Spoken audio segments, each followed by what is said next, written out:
30 ans après son indépendance, la Côte d'Ivoire ne possède toujours pas de politique nationale de population explicite qui lui permettrait à terme d'asseoir une stratégie de développement durable. C'est finalement en mars 1997 que sera adoptée la première politique nationale de population par le gouvernement et 10 ans plus tard, le premier rapport sur la coordination des interventions nationales en matière de population. En vue de renforcer le cadre institutionnel, juridique et opérationnel de gestion des questions de population, afin de permettre à notre pays de capitaliser sur sa démographie afin de tirer profit d'un dividende démographique, la Côte d'Ivoire se dote enfin d'un Office national de la population, ONP. Conformément au décret numéro 2012-161 du 9 février 2012 portant création, organisation et fonctionnement de l'ONP en qualité d'établissement public national à caractère administratif EPA placé sous la double tutelle technique et économique du ministère du Plan et du Développement et du ministère en charge de l'économie et des finances. Aujourd'hui, l'ONP avec à sa tête son directeur général, Dr Inin, fonctionne avec une autonomie de gestion, une personnalité juridique et morale bien définie qui lui permet de prendre en charge la conception, le contrôle, le suivi, l'évaluation de la politique nationale de population, PNP, et la coordination des interventions en matière de population et développement. Nous avons travaillé avec rigueur et détermination afin de propulser donc notre pays à un niveau très enviable, en dotant donc la Côte d'Ivoire de repères beaucoup plus fiables, capables d'impulser donc une stratégie de développement axée sur la prise en compte des questions de population et de développement. Et donc les actions majeures qui ont été réalisées ont contribué à une meilleure prise en compte de cette dynamique démographique dans les stratégies nationales de développement. Après donc avoir réussi en l'espace de quelques années aussi la prouesse de faire entrer notre pays comme membre du bureau de la Commission Population et Développement des Nations Unies pour une durée de 4 ans. Et dans un contexte national donc de quête de l'émergence, notre nouveau challenge aujourd'hui, c'est de relever le défi de la transition démographique. La Côte d'Ivoire est l'un des rares pays africains possédant une politique nationale de population clairement établie. Grâce à cette expertise rompue aux standards internationaux, l'Office national de la population de Côte d'Ivoire se positionne ainsi comme une institution d'excellence incontournable en Afrique, tout en relevant les missions qui lui sont assignées par la tutelle. C'est en comptant sur l'engagement professionnel d'une équipe experte et polyvalente, travaillant avec des outils de pointe, que l'ONP parvient à évoluer de manière dynamique en déployant une démarche scientifique perfectionniste qui aboutit à des résultats plus que satisfaisants. L'ONP est une institution tournée vers le bien-être des populations. En 2017, elle a initié avec succès une caravane nationale de communication pour le changement social et comportemental en vue de l'autonomisation de la femme et du dividende démographique dans plusieurs localités du nord de la Côte d'Ivoire, notamment Odiéné, Boundiali, Korogo et Ferkessédougou. La campagne nationale de communication pour le changement social et comportemental, CCSC, en vue de l'autonomisation des femmes et du dividende démographique, a sillonné successivement du 2 au 6 octobre 2017 les chefs-lieux des régions du Kamadougou, Odiéné, de la Bagoué, Boundiali, du Poro, Korogo et du Tchologo, Ferkessédougou, en présence des autorités administratives, politiques, traditionnelles et religieuses, des représentants de la société civile, des représentants des associations féminines et des jeunesses. Il faut rappeler que cette campagne a été précédée d'une mission exploratoire qui s'est déroulée du 17 au 24 septembre 2017 dans les 5 chefs-lieux de région d'Odiéné, de Minignan, de Boundiali, de Korogo et de Ferkessédougou. Cette mission a permis d'informer les autorités locales et de procéder à la mise en place des comités locaux d'organisation de cette importante activité. La caravane a été marquée par diverses activités de communication pour le changement social et comportemental, CCSC, comprenant des consultations foraines ponctuées par des offres gratuites de produits de santé de la reproduction, l'animation des cliniques juridiques, des émissions radio, une sensibilisation et un plaidoyer sur les questions d'éducation de violence basées sur le genre, VBG et d'autonomisation de la femme. Si tu as 12 000, tu fais un enfant de 12 000. Combien? Tu as 20 000, tu fais un enfant de 20 000. Mais tu as 3 500 ou 15 000. Tu as 15 enfants. On va pas le quoi pour faire un enfant. Ok? On va apprendre. On apprend. On devient quelqu'un d'aimer. Il y a un temps pour chaque chose. Quand tu grandis, tu fais les enfants. Mais tu es enfant, tu fais enfant. Tu vas où? Non seulement à l'école fait, et celui même qui t'a enceinté là, il va te fuir. Il faut retenir qu'en 2017, nous avons eu le passage de l'ONP, précisément sur la sensibilisation des femmes. Bon, les femmes sont sorties en grand nombre pour écouter le message qui leur avait été destiné. Après le passage de la caravane, bon, il y a eu beaucoup de changements. Par exemple, l'excision ou bien le mariage forcé, bon, ou bien la violence faite aux femmes. Donc il y a eu beaucoup de changements. La population a compris aujourd'hui quelle est la place de la petite fille dans la société. Au départ, on croyait que la petite fille était née pour le mariage forcé, pour les travaux champêtres et puis pour le ménage. Et après votre passage, nos parents qui étaient résistants ont tous compris aujourd'hui. Aujourd'hui, nous mettons toutes les petites filles à l'école. Les femmes sont dans des sociétés coopératives. Nous sommes sur 7 plans sectoriels. Ça a pris une prise de conscience et l'ouverture au monde extérieur. La femme est toujours aujourd'hui devant sa télévision. Elle a ce petit temps pour voir comment les autres femmes des autres régions travaillent. Depuis l'équipe est passée, ceux qui sont vraiment choisis leur mari, on l'a marié à eux, ils sont très bien contents et ils travaillent correctement et ils prennent leur mari en charge. Le mari prend aussi sa femme en charge. Partout que l'on a passé, on n'a plus de problème de ça. On se rend compte que de 2017 à 2019, il y a un fort taux de scolarisation de la jeune fille. Et cela, nous le sentons déjà, n'est-ce pas, dans le quotidien de tous les jours. Ce qui se passait en 2017, ce n'est pas la même chose en 2019. Et si ça continue, parce que nous voulons aujourd'hui le renforcement de capacités. Et quand on ne s'évalue pas, on ne peut pas savoir si on a réussi ou pas. On a besoin de votre présence pour venir faire l'évaluation. Il faut revenir, il faut toujours revenir. Nous avons l'habitude de dire que la Côte d'Ivoire, comme la plupart des pays africains au sud du Sahara, est le théâtre d'un jeu qu'elle peut gagner ou perdre en deux croissances. Il y a la croissance démographique, il y a la croissance économique.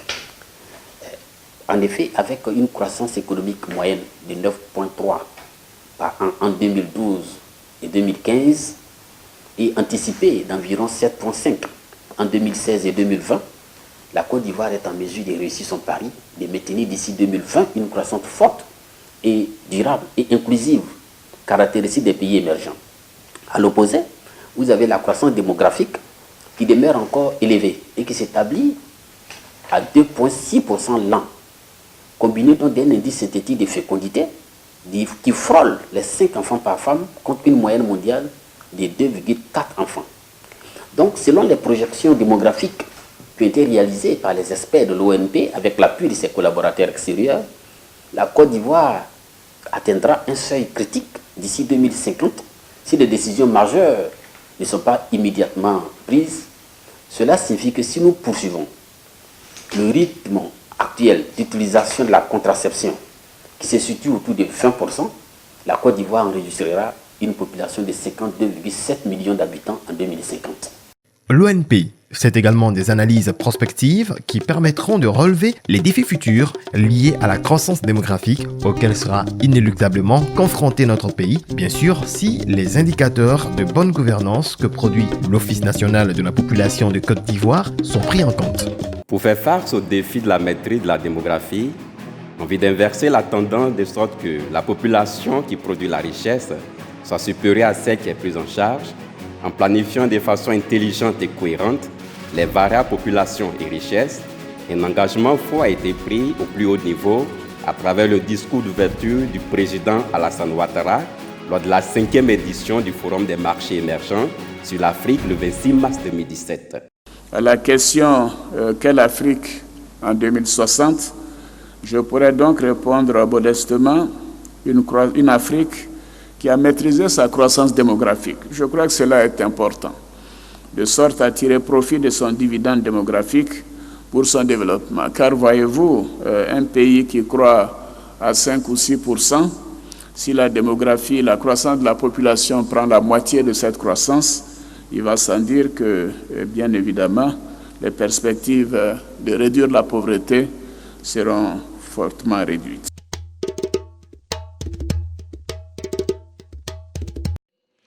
exprimer ma profonde gratitude aux premières dames pour leur engagement à porter au plan politique cette préoccupation. Nous sommes persuadés que l'autonomisation des femmes et des jeunes filles constitue un des points déterminants dans les politiques publiques pour accélérer la baisse de la fécondité, étape essentielle dans la transition démographique. Cette sympathique cérémonie me donne l'opportunité de partager brièvement avec vous l'expérience de la Côte d'Ivoire en matière d'autonomisation de nos femmes et de nos filles.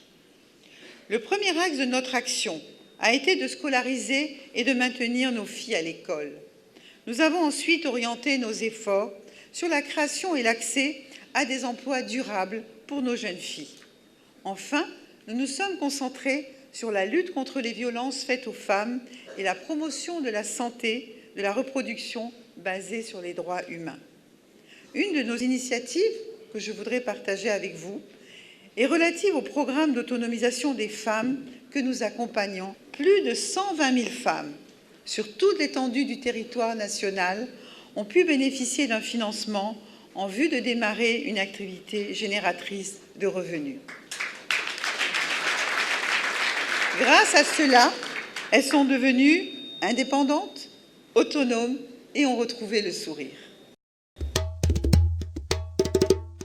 En marge de la commémoration des 25 ans de la Conférence internationale sur la population et le développement, la Côte d'Ivoire a organisé avec succès un événement parallèle de haut niveau dans la perspective d'accélérer la mise en œuvre du programme d'action de la Conférence internationale sur la population et le développement et l'atteinte des objectifs de développement durable. Cette activité a été intitulée « Partage d'expériences sur le rôle des offices et bureaux de population dans l'accélération de la mise en œuvre du programme d'action de la Conférence internationale sur la population et le développement. Agenda 2030 entre pays à travers des réflexions stratégiques sur le rôle central des institutions nationales en charge de la coordination des questions des populations et du développement. Cet événement a démarré par le mot de bienvenue de l'ambassadeur Hippo Désiré, représentant permanent adjoint de la Côte d'Ivoire, l'intervention de M.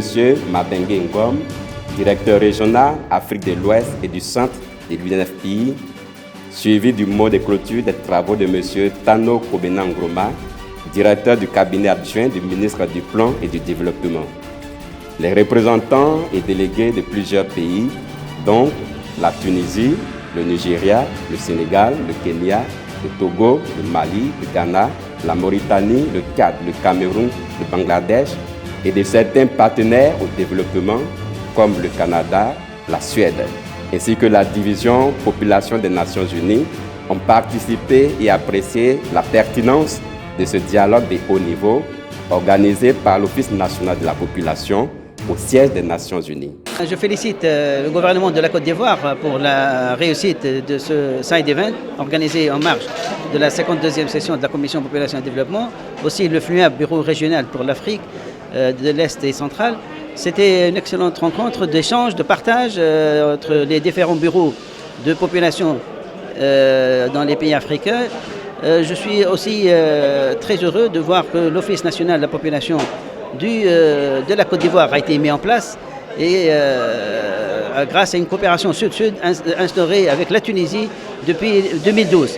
Je félicite encore une fois l'Office national de la population de la Côte d'Ivoire pour le travail qu'il est en train d'accomplir et j'espère que la Côte d'Ivoire va pouvoir rejoindre partenaires en population et développement, l'organisation intergouvernementale de coopération sud-sud pour la promotion de ces activités et aussi le partage des expériences réussies en Côte d'Ivoire.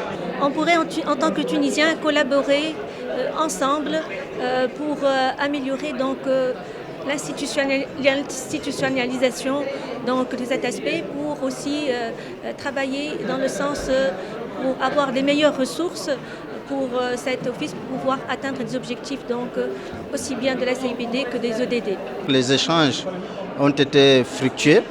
Nous avions échangé sur la question du dividende démographique qui exige une bonne coordination, une bonne synergie, qui exige vraiment des ressources humaines, financières pour justement nous permettre d'atteindre le dividende démographique. Et donc cette phase de transition nécessite beaucoup de moyens et nous avons échangé sur justement la possibilité d'avoir ces moyens-là pour nous permettre d'atteindre la capture du végétal, donc d'atteindre la CIPD, d'atteindre les objectifs de développement durable pour le bien-être de nos populations. Et donc je crois que c'est une excellente initiative et c'est le lieu une fois de plus de remercier la Côte d'Ivoire pour nous avoir permis d'échanger sur cette question très importante et qui nous permet déjà de mettre en lumière les défis, les difficultés et avec les partenaires de ces pays-là, donc les partenaires, nos partenaires traditionnels, mais également nos partenaires potentiels,